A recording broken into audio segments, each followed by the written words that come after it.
Good morning mga boss. May installation kami ngayon na Pion Sondra headlight, then auto style horn, at saka 4-eye sensor mga boss. Dito na install namin sa Toyota Hilux. So ito siya mga boss, yung headlight Pion Sondra H4 yung socket niya, super wide. So ayan siya, 24,300 lumens. Ganun siya kaliwanag mga boss. Ito naman yung auto style horn PIAA. So ayan mga boss, 400 Hz plus 500 Hz, 12 volts. So ito yung 4-eye sensor mga boss. So ito yung headlight, super wide. Ayan, super wide siya lahat mga boss. High beam, low beam na ito mga boss. Super wide. And then sa kabila, tignan natin yung 4-eye sensor.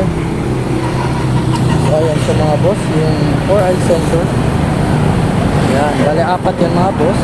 So dito nakalagay yung module niya dito sa loob. Buksan natin. Ayan, dito siya mga boss, yung module sa baba. Ayan.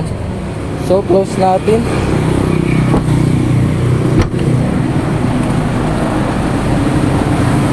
Ayan siya mga boss.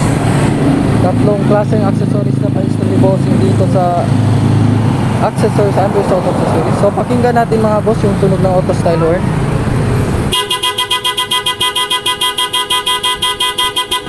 Ayun mga boss, solid yung tunog niya, napakalakas.